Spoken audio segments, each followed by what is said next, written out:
탐사보도 전문 기자 김경래 최강 시사.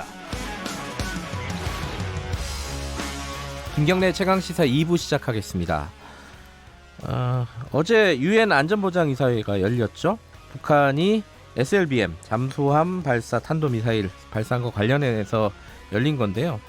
뭐 제재 결의안 뭐 이런 건 안 나왔습니다. 안 나왔는데 유럽 6개국 공동 성명 발표 요 정도 나온 거죠. 북한은 뭐 강력하게 반발하고 있고요. 여러 가지 지금 뭐 분위기가 좋은 상황은 아닌 것 같습니다. 이 지금 상황을 어떻게 판단해야 되는지, 그리고 앞으로 상황 예측을 좀, 오늘은 민주평화통일자문회 회의 정세현 수석 부의장님과 얘기 좀 나눠보도록 하겠습니다. 안녕하세요. 예, 안녕하세요. 지금 미국에 계신다고요? 예, 시카고입니다. 아, 이 민주평통 고1로 출장 가신 거죠? 예, 그렇죠. 지금 그 미주 지역 동부 몇 개 도시 출범식을 갖고 20일 날 저는 귀국합니다. 예. 그래서 오늘 좀 전화로 급하게 좀 연결을 했습니다. 지금 아까 말씀드렸듯이 뭐 흐름으로 보면요, SLBM 발사했고, 그다음에 스톡홀름 회의가 결렬이 됐고, 협상이 결렬이 됐고, 안전보장이사회가 열렸습니다. 안보리가 열렸고, 뭐 이게 별로 좋은 흐름은 아닌 것 같아요. 지금 어떤 상황이라고 보면 되겠습니까? 지금 상황을? 예, 미국이 우선 그 SLBM 관련해서 안전보장이사회 제재 결의안 같은 걸 제안하지 않았기 때문에 예. 뭐 손방망이죠. 손방망이다. 아프지 않을 겁니다. 아. 예. 왜 유럽에서는 유럽에는 안전보장이사회 상임이사국이 2개국이 있죠. 영국하고 프랑스. 예. 예. 그리고 독일 기타 다른 또 몇 개 나라가 거기에 가담해서 6개국이 규탄 성명인지 비난 성명을 할 모양인데, 예. 그건 뭐 제재 결의안보다도 의장 성명이 한참 약하고, 예. 그거보다도 훨씬 더 낮은 거기 때문에 예. 북한은 뭐 별로 그렇게 거기에 대해서 겁을 안 먹을 겁니다. 예. 우선 미국 트럼프 대통령이 거기에 대해서 별로 코멘트를 하지 않았기 때문에 예. 협상판을 안 깨려고 그러는 거죠. 그래서 뭐 그건 앞으로도 SLBM 급의 발사를 해도 유엔은 북한에 대한 제재를 하기가 어려운 선례가 하나 생긴 거죠. 어제 KBS 김정환 기자랑 인터뷰를 했었는데요. 관련된 얘기를. 예. 김정환 기자는 이런 얘기를 하더라고요. 이게 그러니까 미국의 내부적인 어떤 상황, 뭐 대선 특히 이런 상황 때문에 트럼프가 그렇게 움직이지 못할 것이다라는 걸 북한이 알고 쏜 거다, 이렇게 해석할 수 있지 않느냐, 이렇게 얘기하는데, 정 장관님 생각은 어떠십니까? 그렇죠. 북한이 그런 걸 아주 귀신처럼 알아냅니다. 귀신처럼요. 예. 예. 그러니까 뭐 미국이 쏴도 뭐라고 못할 것이다라는 걸 북한이 뭐 다 알고 쐈다, 이렇게 보면 되겠나요? 손님 오는데 사고 치면은 어떻게 화를 냅니까, 부모가? 그렇게 생각하면 되나요? 예. 근데 어제 보니까요, 북한에서 ICBM 발사 장면을 뭐 이렇게 편집해서 넣은 기록 영화를 또 방송에서 틀었다고 하더라고요. 이것도 뭐 좀 의도적으로 봐야 되나요? 그러니까 앞으로 북미 협상이 잘 안 되면 네. 그런 일을 또 할 수 있다는 예고편이죠. 지금 우리 이동훈 본부장이 미국에 가 있지 않습니까? 예. 그 미국에서 이제 쭉 사람들을 만나고 있는 것 같은데, 이거 뭘 논의하는 자리라고 보면 되겠나요? 북미 협상에서 핵심은 이제 미국의 입장이 어디까지 북한 측의 요구에 부응해 줄 것이냐 하는 그거 아닙니까? 네. 그거 탐색하러 갔다고 봐야죠. 우리는 이제 북한에서는 뭐 중재자, 촉진자 역할을 하지 말라고 빠지라고 그러지만은, 그러니까요. 사실은 그거 하지 말라는 게 아니라 하려면 확실하게 해달라는 얘기고, 그것은 확실하게 해달라는 얘기고. 예. 북한은 그 돌려차기가 있어. 말하는데도 아주 이게 이해하기가 쉽지가 않습니다. 예, 저 같은 사람은. 아니 뭐 쉽지 않기는 저희는 바로 알아들어요. 근데 그래요? 근데 뭐 스티븐 비건과의 대화를 통해서 미국이 어디까지 입장을 조율을 해서 북한의 요구에 부응할 수 있게 될지, 다음번 실무 협상은 언제쯤 인력이 될지 이제 탐색하러 갔다고 봐야 되고, 일본 그 육자회담 수석 대표도 거기 와 있는 것 같은데 예. 미국의 입장 탐색으로 왔겠죠. 음. 일본은 뭐 크게 도움 안 되고 핵심은 이제 미국인데 예. 그거 알아보러 갔을 겁니다. 그래야 우리가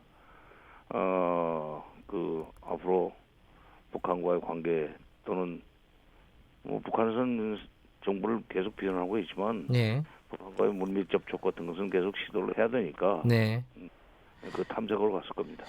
지금 스톡홀름 회의는 결렬이 됐지만 거기서 이제 쟁점이 됐던 게 미국은 창의적인 해법을 내놨다고 하고 북한은 뭐 새로운 셈법을 내놓으라고 계속 주장을 했었고요. 근데 그게 안 맞았으니까 당연히 뭐 결렬이 됐지 않았겠느냐. 뭐 이렇게 예상을 하던데 이 창의적인 해법은 뭐였는지 그리고 북한은 진짜 뭘 기대하고 있는 건지. 그러니까 창의적인 네. 아이디어나 그다음에 창의적인 해법이 중요한 것이 아니고 문제는 선 비핵화를 요구하면서 그걸 하면은 이런 것을 해주겠다 하는 것이 이제 창의적인 아이디어라고 하는 모양인데 미국에서는 네. 북한에서 김명길 대사가 그랬죠. 회담 끝나고 성명서 발표하면서 예. 선 비핵화 입장을 고수했기 때문에 해보나 마나다. 그러니까 그동안에 미국이 견제해왔던 선 비핵화 입장은 아직 크게 변함이 없고 예. 그런 조건에서 선 비핵화를 전제로 해서 석탄이라든가 석유 제품 3개월 정도를 아니 3년 정도를 제재 해제 시켜줄 것이다 하는 그런 것은 북한의 입장에서는 진짜 별로 그렇게 매력적이지 아니죠. 아니죠. 예. 그러면요, 미국이 지금 북한한테 제시할 수 있는 게 현실적으로는 뭐가 있을까요? 문제는 그 북한의 요구를 원칙적으로 들어주느냐 안 들어주느냐 하는 문제예요. 북한은 예. 뭐 제재 해제 이런 것보다는 기본적으로 군사적으로 안전을 보장해달라는 얘기입니다. 금년도에 특히 트럼프 대통령이 작년에 6월달에 약속을 해놓고 금년에 군사훈련을 세게 했다는 걸 북한이 지금 들고 나오고 있습니다. 예. 우리 쪽에도 남한 쪽에도 비난을 많이 하고 있는데 그다음에 F-35의 스텔스 전투기 같은 것을 한국에 들여온 것도 비난을 하고 예. 그다음에 또 이번 뉴욕에서 있었던 한미 정상회담에서 앞으로 미국 무기를 많이 사기로 합의했다고 또 발표하지 않았어요? 예. 우리는 북한을 의식해서 발표 안 하려고 했겠지만 미국은 특히 트럼프 대통령은 내년 선거가 있기 때문에 유권자들을 의식해가지고 그런 걸 발표해버리는 사람들 아닙니까? 네네. 그게 지금 앞으로 한국이 미국 무기를 많이 사들여기로 했다. 네. 그다음에 작년 9.19 군사분장 합의에서도 한미연합 훈련을 안 하기로 했는데 금년에 했다. 네. 그다음에 또 스텔스 F-35의 스텔스 전폭기뿐만 아니라 미군이 지금 그 항공모함 같은데 싣고 다니는 가공할 그 핵무기 같은 거 이런 거를 가지고 자꾸 동해안에 출몰을 하니까 오금이 저려서 못 살겠다 그 얘기예요. 그거 안 하겠다는 얘기부터 해달라는 게 안전권 보장님입니다. 안전권 보장론이 바로 그거예요. 그러니까 그거를 안 하겠다고 하면은 핵을 내놓겠다. 근데 미국은 핵을 내려놓으면은 제재 해제해주겠다. 이게 지금 안구가 안 맞고 있습니다. 그러니까 미국도 그러니까 트럼프 대통령도 뭐 미국 내부 사정 때문에 그거를 이렇게 뭐 북한이 원하는 대로 확 시원하게 내줄 수는 없는 거 아니겠습니까? 지금 상황이? 그러나 미국의 내부 사정이라는 것은 네. 전부 지금 그 비핵화 내지는 북한의 안전 보장에 대해서 반대하는 건 아니에요. 동부 지역에 동부가 미국에서도 지금 동부는 좀 보수적이고 네. 다른 지역은 그렇지 않습니다만은 미국의 이른바 정부 주변의 싱크탱크라든지 네. 또는 그 민주당 쪽 이쪽은 보수적이고 트럼프가 외교에서 업적을 내는 걸 싫어하죠. 근데 이제 우리 언론도 네. 우리가 아니라 미국의 언론이 주로 그 뉴욕 타임스나 워싱턴 포스트도 동부 지역에 있지 않습니까? 네네. 그러다 보니까 그 유력 매체들이 월스트리트 저널도 그렇고 유력 매체들이 반 트럼프 내지는 보수 성향의 주장들을 자꾸 보도하니까 그게 미국 전체 의견인 것처럼 돼 있는데 네. 트럼프로서는 선거가 임박할수록 외교에서 성과를 내야만 되기 때문에 그런 여론 같은 것은 조금 그 무시호화로 일을 저지를 수 있는 가능성은 있어요. 그 사람은. 북한은 지금 그거를 노리는 겁니다. 예. 그러면 뭐 북한이 마지막에 헤어질 때 그런 얘기했잖아요. 그 귀국길에 어떤 끔찍한 사변이 차려질지 누가 알겠냐, 두고 보자, 뭐 이런 얘기를 했었는데 이 얘기는 뭐 그냥 레토릭이라고 보면 되겠네요, 그죠? 아니 근데 금년 말까지 미국이 셈법을 바꾸는지를 지켜보겠다고 그러지 않았어요? 네. 근데 이제 셈법을 바꾸지 않으면 새로운 길을 가겠다는 얘기는 금년 1월 1일 신년사에서 이미 얘기를 했습니다. 네.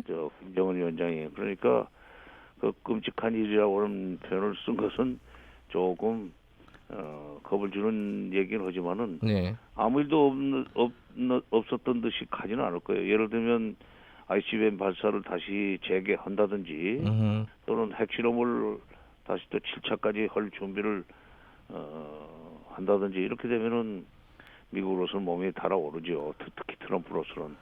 보수로서는 보수 진영에서는 할 때만 해봐라 하지만 트럼프는 그게 아니란 말이죠. 그러면 이제 장관님께서는 이 올해 안에 북한이 얘기한 그 시한 안에 미국이 어느 정도 북한이 받아들일 수 있을 만한 셈법을 제시를 할 가능성이 높다. 지금 말씀하시는 걸 보면 그렇게 들리는데요. 맞나요? 네, 어디 중간 지점에서 만나게 될 거예요. 그러니까 미국이 요구하는 대로 북한이 다 할 수도 없고, 네. 또 북한이 요구하는 대로 미국이 다 해줄 수도 없고, 네. 이렇게 되면은 일단 중간 지점. 그거를 지난번 하노이 때는 한국 정부가 중간에 중재를 해서 뭐 good enough deal이라는 표현을 쓰기는 했었는데, 네. 그런 good enough deal. 그러니까 미국도 어느 정도 만족하고 북한도 뭐 그 정도면은 한번 해볼 만하다 하는 식으로 해서 일단 1단계로 합의를 하는 그리고 그 다음에 이제 다음 단계로 만족할 만한 그 합의가 나올 때까지 협상을 계속하는 그런 모양새로 발전해 나가지 않겠는가. 금년 하반기에 그 굿 이나프 딜까지는 될 수 있을 것 같습니다. 왜 걱정이 이제 혹시 이렇게 지지부진하게 늘어지면은 내년으로 넘어가면은 상황이 미국 대선이 본격적으로 시작되고 그러면 이게 이 북한 이슈가 미국에서 어느 정도의 위치를 차지할까 이게 좀 걱정이 돼서 여쭤보는 겁니다. 내년 2월인가부터 이제 선거전이 본격적으로 시작이 될 거예요. 그러니까 네. 2월 넘기면은 그 사실상 미국이 할 수 있는 일이 별로 없을 겁니다. 그러니까 네. 그 전에 결론이 나야 되고. 네. 그다음에 미국에서 사실 북한 이슈는 그 엄청난 사고를 치기 전에는 별로 그렇게 뉴스거리가 될 수가 없어요. 그러나 이제 성과를 내면은 트럼프가 그걸 가지고 계속 그 홍보를 해야 되고 네. 선거에 영향을 줄 수는 있죠. 그러니까 잘 되면은 선거에 도움이 되지만 네.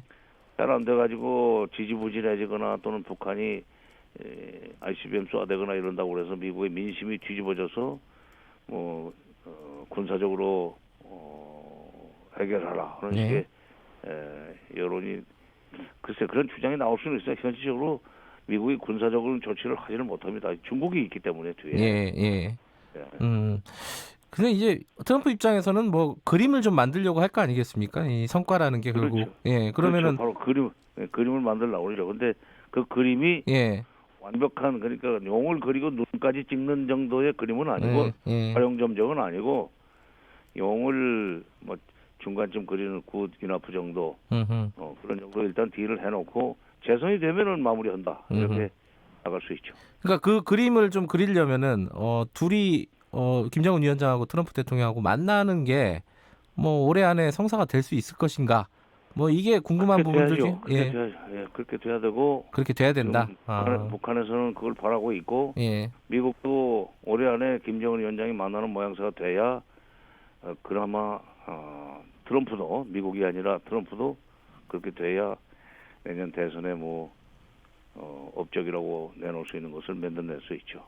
뭐 가능성만 제기되고 있는데 올해 11월에 답방하는 거 이제 한국에 답방하는 거예요, 김정은 위원장.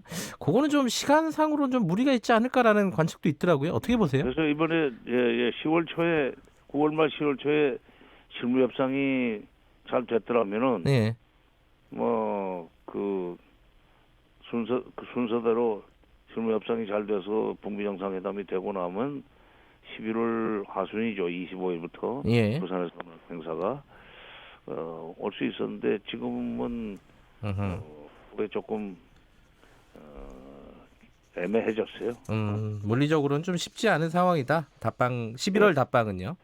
그러나 이제 이 또 실무 협상이 갑자기 어느 날 뭐 한 3, 4주 후에 그러니까 10월 말이나 11월 네. 초에 잘 되고 갑자기 열려가지고 그래서 빠른 시간 내에 북미 정상회담이 열리면은 아마 전광 석화처럼 돌아갈 거예요. 트럼프의 성격이나 김정은의 성격으로 봐서 네. 그렇게 되면은 뭐 11월 하순에 김정은 위원장이 못 움직일 이유도 없죠. 뭐 정치판에서 하루가 보통 사람 일정보다 길다는데. 네. 알겠습니다. 미국 잘 다녀오시고요. 또 돌아오시면 예, 또 한번 예. 모시겠습니다. 고맙습니다. 예, 예. 민주평화통일자문회의 정세현 수석 부의장이었습니다.